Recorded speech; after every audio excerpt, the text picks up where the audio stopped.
Que Dieu libère tes mains de toute malédiction. Il y a des gens, c'est à cause de la malédiction qu'ils n'arrivent pas à prospérer. Quand leurs mains sont là, tout ce qu'ils font avec leurs mains, ça ne prospère pas. Tout, je dis bien tout. Même s'il y a un homme, par exemple, qui arrive et dit qu'il veut t'épouser, lorsque tu le touches seulement, tu poses ta main sur son épaule. Quand il rentre, il va te bloquer sur WhatsApp, il va te bloquer sur Facebook, il va te bloquer et il ne veut plus jamais que vous soyez en contact. Qu'est-ce qui fait cela?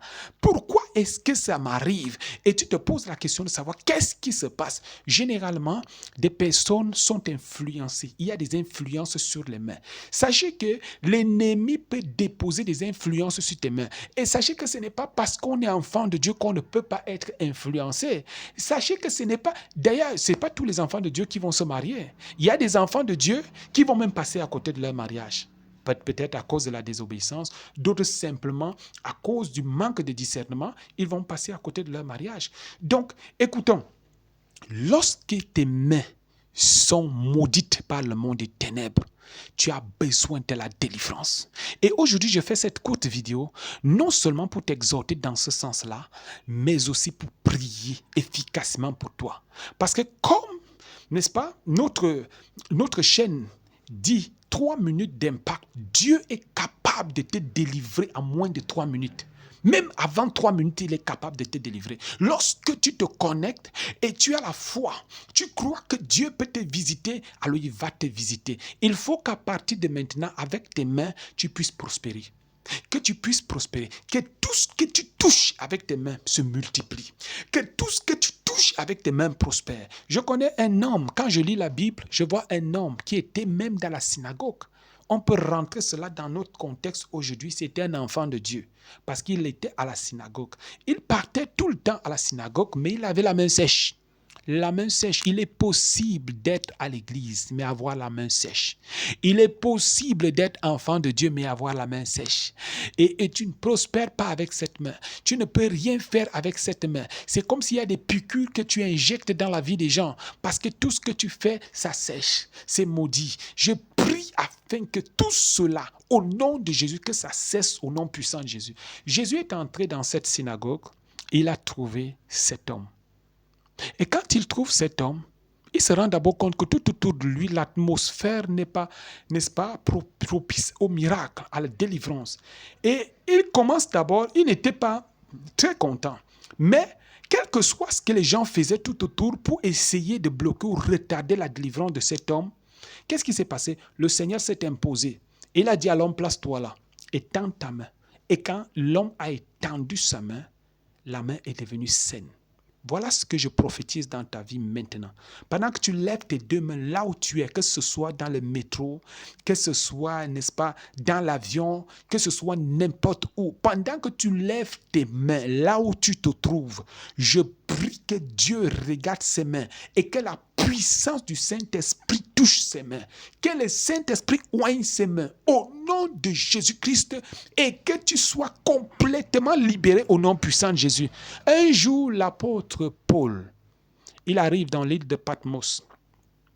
Et quand il arrive là-bas, il y avait tellement le froid. Et vous savez, quand il y a le froid, on cherche la broussaille. Parce qu'on allume un petit feu là, et puis maintenant on veut que le feu se développe. On prend la broussaille, on jette dans le feu, et puis le feu augmente. Alors c'est ça qu'il voulait faire. Quand il arrive, il trouve les habitants de cette île-là, qui étaient là en train de se réchauffer. Lui aussi, il arrive. Et quand il arrive là-bas, il se dirige vers un tas de broussailles pour prendre un tas de broussailles et venir jeter au feu. Mais quand il prend le tas de broussailles, rien ne se passe. Mais il ne savait pas qu'il a pris un serpent. Il y avait un serpent dans ce tas de broussailles qu'il avait ramassé. Mais le serpent ne s'était pas révélé. Mais quand il s'est approché progressivement vers le feu, au moment où il est sur le point de jeter le tas de broussailles au feu, c'est là où le serpent sort et le mord au bras. Pourquoi au bras? Parce qu'on va dire que c'est le bras qui tenait. Il y a des gens qui ont des morsures de serpents, des morsures de serpents mystiques. Tu vas faire des rêves où tu vois les serpents te suivre. Le serpent m'a mordu dans les rêves et tu négliges ça. Quand le venin est en toi, ça sera compliqué d'avancer. Quand le venin, le poison est en toi, quand le Seigneur lui parle lui-même, parmi les mandats qu'il nous a donnés, parmi des choses qu'il nous a données, il dit que s'ils boivent un breuvage mortel, pourquoi le Seigneur injecte le poison? C'est-à-dire, il fait allusion au poison parce qu'il sait que le diable fatigue beaucoup d'enfants de Dieu avec le poison. Les couches de nuit, c'est un poison. Lorsque tu dors dans la nuit et tu vois un homme qui vient abuser de toi, une femme qui vient abuser de toi, tu te lèves le matin, tu as mal au bas-ventre, tu ne peux plus prier efficacement, tu ne peux plus parler en langue efficacement. C'est quoi? C'est un poison. L'ennemi, l'une des stratégies majeures de l'ennemi, c'est qu'il utilise l'arme du poison pour refroidir les chrétiens, pour affaiblir les chrétiens, pour retarder les chrétiens. C'est ainsi que vous allez voir l'apôtre Paul. Lorsque le serpent l'a mordu, qu'est-ce qui s'est passé? Oh, Rabbah, j'aime l'apôtre Paul. C'est un modèle, c'est un modèle. Tonton Paul, tu es un modèle. Tu es un modèle. Le serpent l'a mordu, il a pris le serpent et il l'a jeté dans le tas de broussailles. Les gens qui étaient là ont commencé à dire, vraiment, cet homme, vraiment, il va mourir, c'est fini. Qu'est-ce qui vraiment, il est maudit, hein? Il va mourir. Il vient d'échapper au naufrage là-bas et quand il arrive ici, maintenant c'est le serpent. On l'a regardé là et on attendait qu'il tombe et qu'il meure. Il n'est pas mort. Je prie et je prophétise que tout serpent mystique qui a rendu ta main sèche, tout serpent mystique qui t'a mordu, tout serpent mystique qui retarde ta vie, je déclare avec autorité, assurance et foi, maintenant, je déclare que ce serpent est jeté au feu au nom de Jésus-Christ. Que ce serpent est jeté au feu au nom de Jésus-Christ. Et tu es libéré de l'emprise satanique de ce serpent au nom de Jésus. Je veux encore déclarer, parce que pendant que je prie, l'Esprit de Dieu me dit, il faut prier pour que le serpent vomisse tout ce qu'il a avalé. Il y a quelqu'un, peut-être, le serpent a avalé quelque chose qui t'appartient. Tu sauras ça comment? Quand tu fais des rêves de serpents, tu es poursuivi par des serpents, tu marches, les serpents sont autour de toi. Comme un jour, je priais pour quelqu'un, et quand je priais pour la personne, l'Esprit de Dieu me révèle que cette personne a été initiée depuis le bas âge. Et l'initiation, le totem qu'on lui a donné, c'est un totem serpent. Et pendant que j'étais en train de prier, moi, je ne voulais pas lui dire ça tout de suite. Je ne voulais pas lui dire parce qu'on va dire, voilà, tu as dit. J'ai dit, bon, ok, je vais prier pour toi. Dieu va t'ouvrir les yeux, tu vas voir ce qui se passe. J'ai posé ma main sur sa tête et je priais. J'ai commencé à parler en langue. Dieu a ouvert ses yeux. Et quand je dis, voilà, ok, je viens de terminer de prier pour toi, qu'est-ce que tu as vu? Il me dit, j'ai vu un petit enfant. Et autour de ce petit enfant, il y avait un gros serpent. Bon, je suis allé plus loin. Je lui ai dit, ce petit enfant, c'était qui? Il me dit, dans ce que j'ai vu, j'ai comme l'impression que ce petit enfant était moi.